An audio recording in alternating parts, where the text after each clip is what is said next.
Hello everyone, it's Dr. Sam. I'd like to welcome you to my EyeClarity Podcast. This is a show that offers cutting-edge information on how to improve your vision and overall wellness through holistic methods. I so appreciate you spending part of your day with me. If you have questions, you can send them to hello@drsambyrne.com. Now, to the latest EyeClarity episode.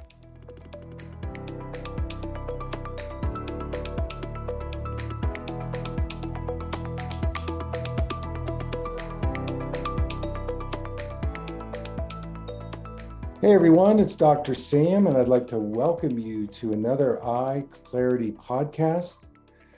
Well, as promised, I've invited many different guests on my show, and today we have somebody very unique. Her name is Kim Konte, and she is founder of the national nonprofit Non-Toxic Neighborhoods. And she is an amazing person who I really admire. I met her on her Instagram posts, and she has assisted over 200 cities, counties, and school districts to ban glyphosate and take organic and regenerative land management policies and legislation online. So she's trying to clean up the environment in all these common lands like parks and golf courses and places where people congregate, and we don't realize how toxic these places are. And she is supportive for, of course, parents, pet owners, schools and universities, landscape and professional city managers, government officials. So, Kim, I want to bring you on. Thank you for joining us today. Tell me your story on how you started this non-toxic neighborhoods and how it's come about. Sure, and thank you so much for having us. It found me. My background's in traditional advertising, and I had no idea kind of this is where I would end up, but it happened just by wanting to be able to protect my children and feeling like as a parent, I had failed them. You know, we have our kids, we love them, we want to enjoy them and make sure they're in an environment where they're able to thrive. So when we were living in Bermuda as a country had banned glyphosate due to its negative health impacts back in 2013. So when we moved to California, after we left Bermuda, we just assumed California would be organic and everybody's surfing and living this healthy lifestyle, only to find out that my son's elementary school was using Roundup to show the children where to run in a circle on the turf for the running club. And, that was my aha moment. And I guess the failing part came from not finding out about this until my boys have played baseball, since they were old enough to run, basically. And, finding out that it's unfortunately still common practice to utilize both Roundup and 2,4-D, which is, the scariest herbicide most people don't know about. And it's 50% of what makes up Agent Orange is used where they play. It's used, in the fields at schools. It's used, by your Roundup living neighbor. So, we just wanted to work to fix this. So we worked with the City of Irvine and Irvine Unified School District back in 2016 to adopt organic land management. And in the beginning, a lot of it was trial and error. We had to make sure that these policies were sustainable, or it would have gone back to utilizing harmful pesticides. And, children and pets, we're big animal lovers, and children and pets interact with their environment so aggressively at times. They're lower to the ground, hand to mouth behavior. Dogs are even eating the grass that potentially has been treated with 2,4-D, which is actually applied directly to the turf. And it's something that we just need to let other parents become made aware of. And again, I just felt like I should have known that. We do all of these things to try and protect them. But for my third grader, Mike was in third grade before we found out about this. So all of those years of exposure, we can't undo. So our goal is to basically not be needed in 10 years and work to get every ball field, park, and city free of these harmful pesticides. Yeah, that's such an inspiring story. And, you're right. People don't recognize or realize the toxic effects of these pesticides. I mean, from my side of it, because I've worked with, autism and ADD for many years, I see a lot of the, biochemical imbalances, and I'm testing them, that I go, oh my gosh, this is just, horrible, and you ask parents, well, where are you playing with your kids? And, they're playing baseball, they're at the park, and then the pets too, our dogs and cats. So, you came on my radar, and, I was really interested in how you navigate this from a political point of view. What's the process that you actually go through in creating this awakening? I honestly think the process has been a lot easier to fine tune once we just decided to stay solutions based. So we've Hmm. all been marketed to us that Roundup and these other, harmful pesticides are safe. It has an EPA registration number, Environmental Protection Agency. So you just assume that the EPA wouldn't allow these toxins into the market unless they've been proven safe to do so. And I think humans are trusting. We trust that if a city park is utilizing something near playgrounds, or a school district is using something that has been proven safe. And the more we looked into the EPA, the more that we learned with our advisors that we're so grateful for, they helped explain how broken our regulatory system is. So the Hmm. EPA doesn't even test the inert ingredients, which can make Hmm. up to 98% of the total product, is never tested, Amazing. right? And Yeah, they have that's true. accumulative impacts, synergistic impacts. So we know how they harm us. We share with city staff, school district policy influencers, kind of the bad news up front. we share we share the negative health Right. impacts, but then really the focus is then to just see what they're currently utilizing and how we can support them to break that system, to stop this game of pesticide whack-a-mole where, a city we worked with banned glyphosate, all glyphosate-based products, and it was a great step forward, only to find out the distributor pushed glyphosate, active ingredient of Cheetah Pro, on them. So that does not Yeah. equate to improving Exactly. public health and safety in any way. No. So we stay solutions based, and we have Mhm. the goal of making sure that nobody has to reinvent the wheel. So again, we learn through trial and error what works, what doesn't work, and working with Mhm. city staff. And just, we Mhm. don't recommend going to elected official unless you're stonewalled by the city staff. Then you kind of have to increase the pressure a little bit. Yeah, you need to have the leverage, I guess, to to be able to go to the politicians, because it's so invasive in terms of the pesticide use, and it's just normal and natural that's what they do. And again, from my perspective in holistic medicine, functional medicine, I've seen what these pesticides do to the brain, what they do to the immune system, and people having chronic inflammatory diseases. And, you can't be helped by that. And of course, with children, this is a really essential thing, that we take these pesticides out of our public spaces to protect our children. And I feel that in a lot of ways, our public health system is broken. And the way you're going about it is brilliant. because you're doing it more on the grassroots local level, and it's built momentum. I mean, here you have over 200 cities, counties, school districts that have awakened around this problem.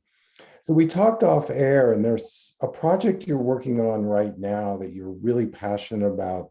Could you share with the audience what you're doing?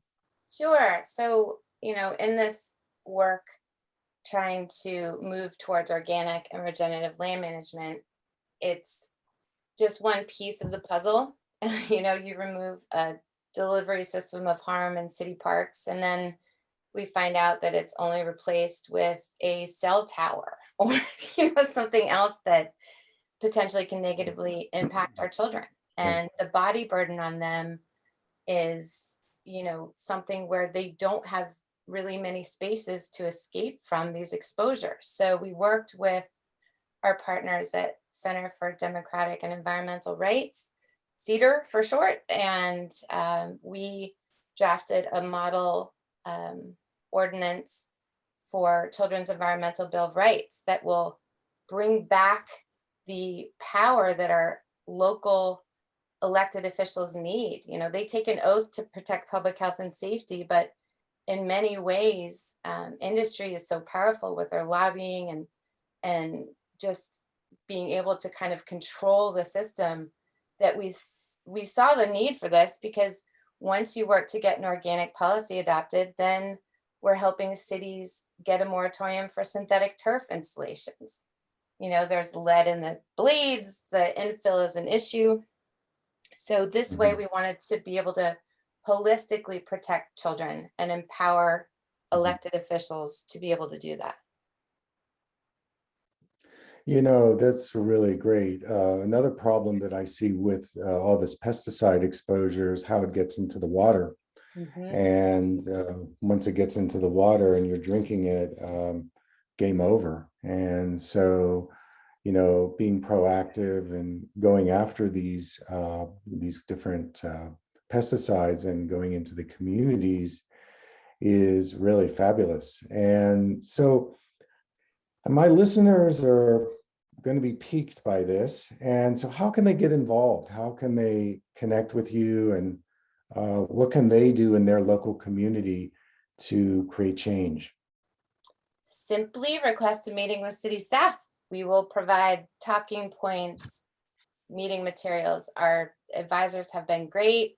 They will work to get peers of theirs who are based wherever the community city is to testify and Mhm, support and share the health impacts, because a lot of our mhm, pesticide applicators and city staff are unaware of the true negative health impacts and consequences.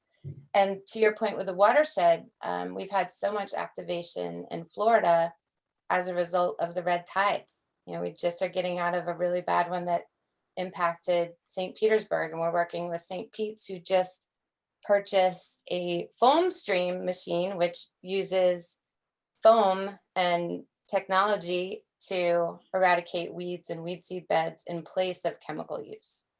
So mm.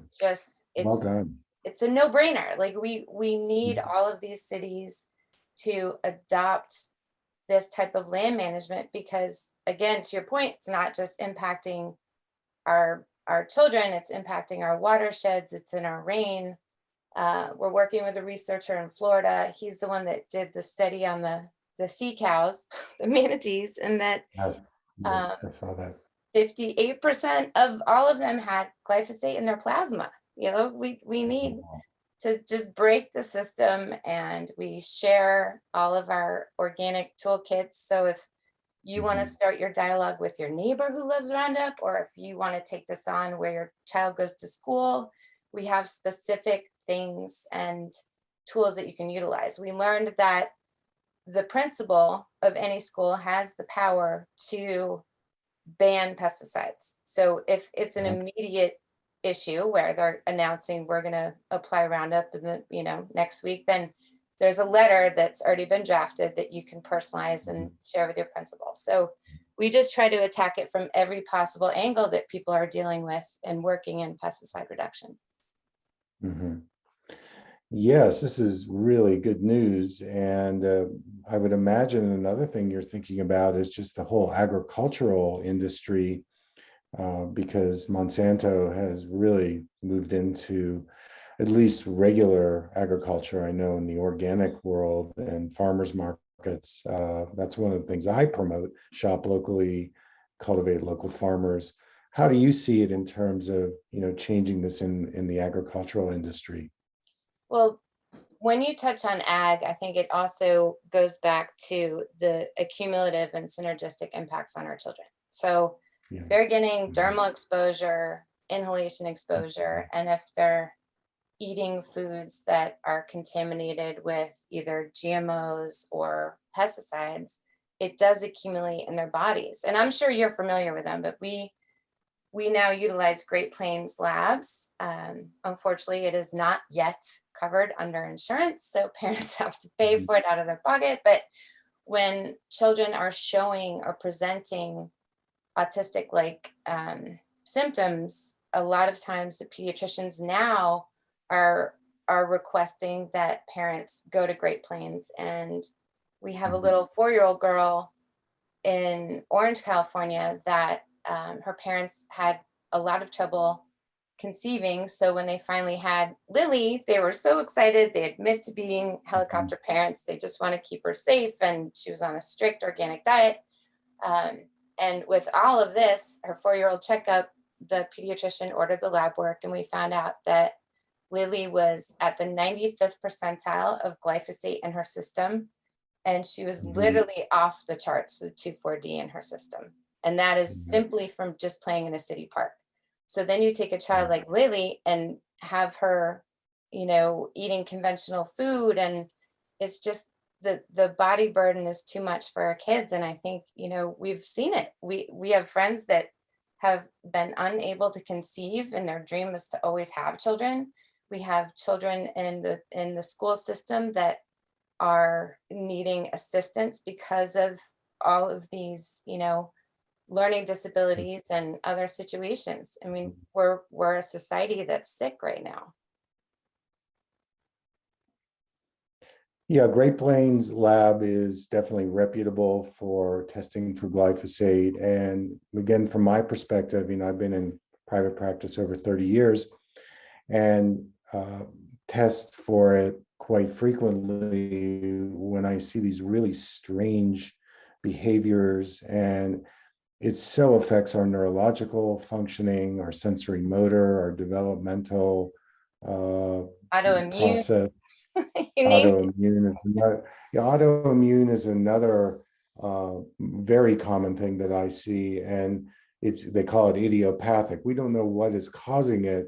Well, what is causing it is that you're laced with these pesticides and you're eating GMO foods, and the toxic load, especially in children, is such that they just can't overcome the the toxicities, and it affects their behavior, their brain, their development, and even parents who want to conceive. Exactly, that's a big issue that's going on. And even in the air, we get exposed through through the air particles. And I constantly talk on social media about how we can boost our microbiome and our immune system. And, if we can do that, we take more a proactive approach, and we're not just treating symptoms, we're not just using pharmaceutical drugs, but we're looking at it holistically. And you said this a few minutes ago, and I love that you're looking at this from a holistic perspective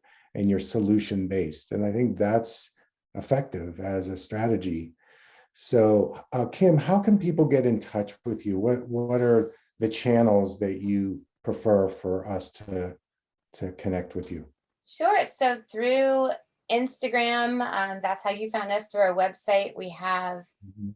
a section where, if you're a pet parent, golf course superintendent, there's different areas where you can connect with us, and then the team will immediately work with you to support your efforts from the first step of pulling the pesticide usage report. So we get an idea of Mhm. what your city or school district is currently utilizing. So then we can work to get solutions and organic alternatives. One thing to be cautious of is the greenwashing that's happening right now. We require that all of our pesticides and or inputs are both OMRI listed and Washington State Department of Ag certified, because we have products that on the product themselves claim to be organic when they are not. And they even have ingredients like feather meal and other items that are on Prop 65. So Wow.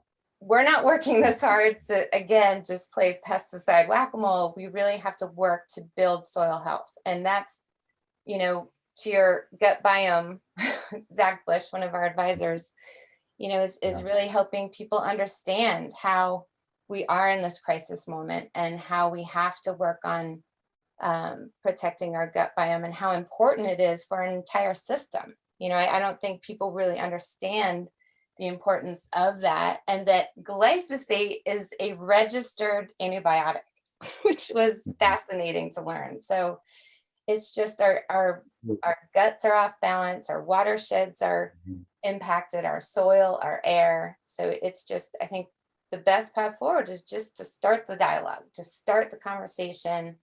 And other than Newport Beach, California and Orange, California, every other city that we've worked with has adopted organic land management. Sarasota, Florida was one of the top 3, but even Sarasota banned glyphosate, and they're working to bring forward organic land management citywide. Yeah, that's very inspiring. And just a point, I've heard Dr. Bush talk about the Earth's biome and the soil and how we need to replenish it.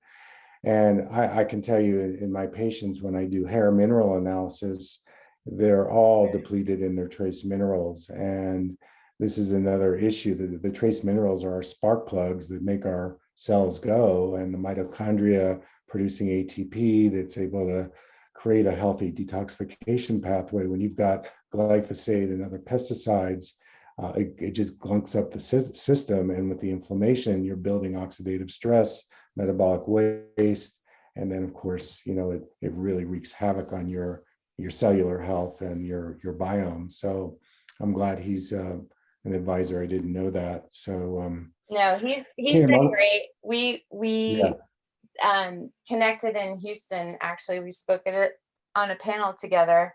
And to your point about agriculture, and he started Farmers Footprint, and they're also partners of non-toxic neighborhoods, is that it's all like the soil is connecting all of us. When I started this journey working to protect my children when they're on the baseball field or at school, I had no idea how much it's about soil health, and not everybody is ready to discuss that or learn about it. But again, if we can build soil health, it means that we're getting everything else right. Just like if we could effectively protect our children, then we get it right for everything else. And to your point with the air, we're dealing with many issues of environmental injustice and communities that don't have access to air that's safe to breathe because of their zip code. So it's working to get those protections in place. And we were so excited the United Nations invited us to be on their North American panel for children's environmental rights. So we really hope that these major influencers can do more than have these very insightful meetings. We're past that point. We need the United Nations. We need our elected officials from the city level to the state level to the federal level to get policies online with teeth. We can't have them watered down. We really are at a crisis moment right now with the planet. So that's one thing that COVID-19 has done for us, is it's really highlighted how important our green space is and how it's directly connected to our overall health and well-being.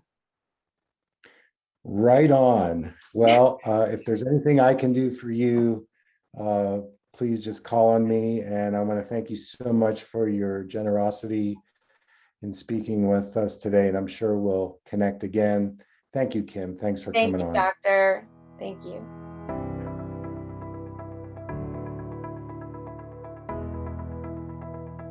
Thank you for listening.